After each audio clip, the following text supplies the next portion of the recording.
Thanks very much, Dennis. It's great to be here. It's amazing to see so many people assembled on what I imagine is not a typical Friday night for most of you.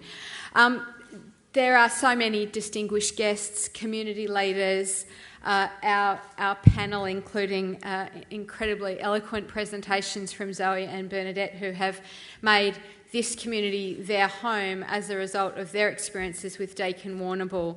But I think I'd like to particularly acknowledge those who don't usually spend their Friday nights at meetings, because this sends an incredibly loud signal to state and federal governments, to state and federal oppositions, to the higher education sector in Victoria, that this community is very much demanding of a solution that will ensure that people growing up in the southwest and or people wanting to pursue educational opportunities in the southwest will have that choice.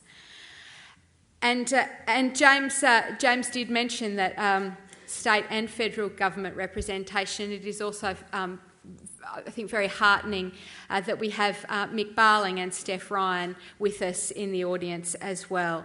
And I'd like to send the apologies but very good wishes for this campaign from the Minister for Higher Education in the Victorian Government, Steve Herbert.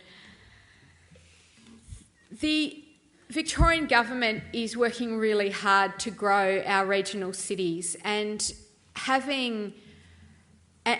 also to transform Victoria into an education state.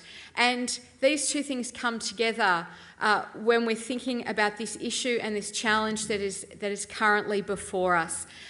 From kindergarten through primary school, secondary school, into vocational training or into university, we want people to have an opportunity to access education so that they can fulfil their potential no matter where they live.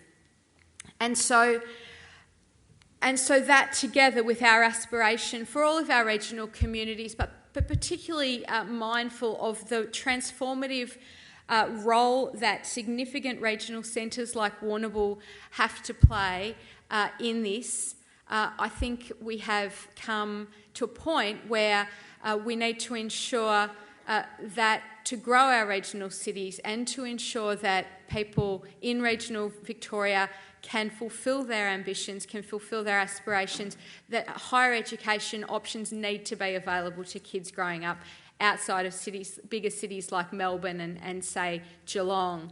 I, for one, grew up in Castlemaine, population of around 7,000 people, and my experience was to move. Very, very few options then, and my option was to move to Melbourne, and that was certainly the experience of many of my friends.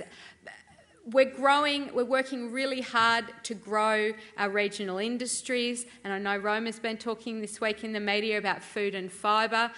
These are, of course, particularly pertinent to my day-to-day work in both agriculture and regional development portfolio. But each and every day I talk to employers across regional Victoria about what they need.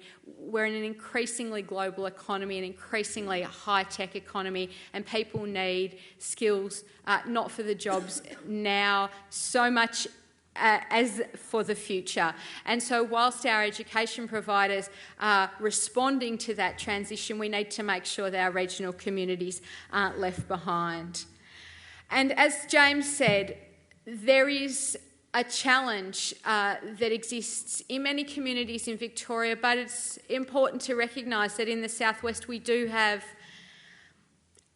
Year 12 or equivalent attainment rates that need a lot of work and need a lot of investment.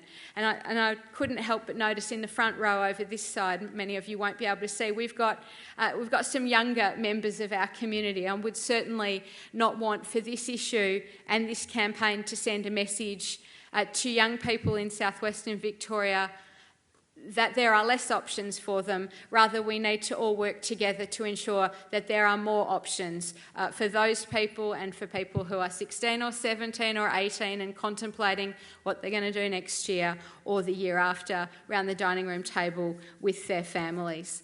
So whilst the Victorian Government has a limited role in higher education, we are very keen to work with the federal government. I've had good discussion with Dan Tehan, and Steve Herbert and I will continue to work in support of this community's aspirations for great education, for local education and for a thriving and strong city. So congratulations. We've got a bit of work to do, I think, but this is an outstanding start and you should all be incredibly proud of yourselves.